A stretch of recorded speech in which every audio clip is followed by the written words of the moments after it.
Thank you, Mr. Chairman. Dr. Cohen, first, you mentioned a few minutes ago that you were reluctant to be critical of Congress. I don't know why you alone among all the citizens of this country should feel any reservations on that front. I would suggest that yes, that's right. And I also have to point out, the statement was made earlier about President Obama eviscerating the military or hollowing out the military.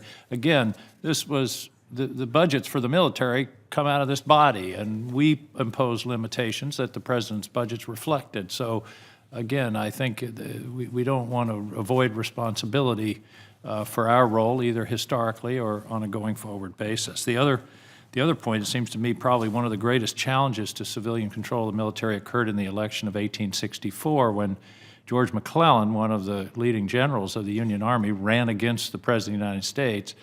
And Lincoln himself wrote his wife in August of that year saying he was likely to lose that election, and probably would have other than for Sherman's taking of Atlanta in September, shortly before the election. I apologize to the senator from Georgia for raising that difficult point. When I was a small-town lawyer in Maine, one of the principles we used to discuss was hard cases make bad law. Cases that are very appealing on the merits, that widows and orphans and other kind of difficult issues, you end up creating precedents that are bad law. And that's what I'm struggling with in this case. I think that's exactly what we're talking about here. I have decided to support this amendment because I don't think it will make bad law because of the narrow way that it's drafted. And I think it's important. We haven't discussed the specific language, but the language is, this section applies only to the first person appointed as Secretary of Defense as described in subsection A after the date of this act, and to no other person. That means it can't even be used by another appointment of this president. It is an extremely narrow precedent, and the precedent was broken, if you will, 70 years ago, hasn't been broken since. And I'm comforted by this language, and I suspect that if a future occasion of this nature arises, number one, there's no statutory basis for providing an automatic exemption. We will have a hearing like this. It will be decided upon the facts of the case, just as you both have suggested today. Mr. Cohen, would you agree with that analysis? Yes, but I would add to that it seems to me it's very important that the committee and the members of it make very clear the principles that are guiding them and how they think about the law going forward, so that there's a record, in the same way that I think both of us looked at the record of the testimony in the Marshall case, that people will go back and look at the record and most importantly, look at the things that you senators said at the time to help them think this through. If I could just, I figured I had taken a swipe at the Obama administration, I've taken a swipe at the Trump administration. Taking on Congress, too, just seemed to be a little bit too much, even for me.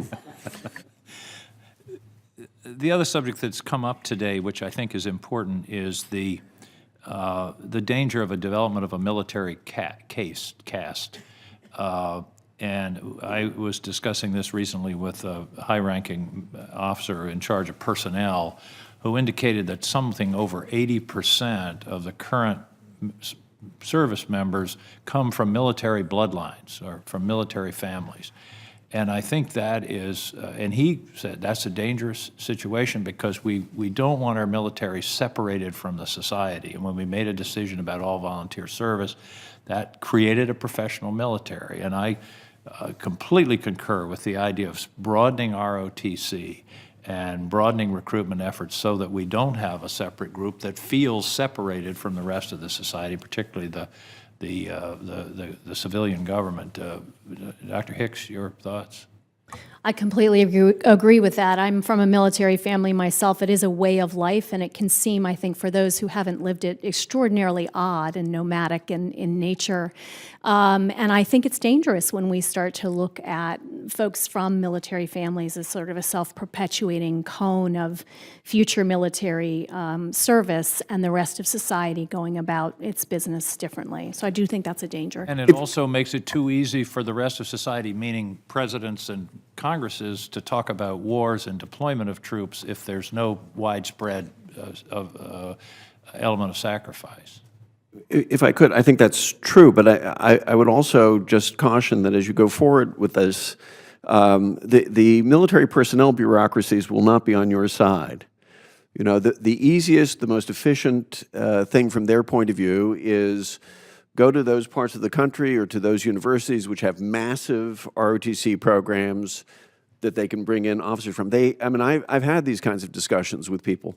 If you look at, say, efforts to try to get ROTC back on the Harvard campus, the opposition was not from President Larry Summers.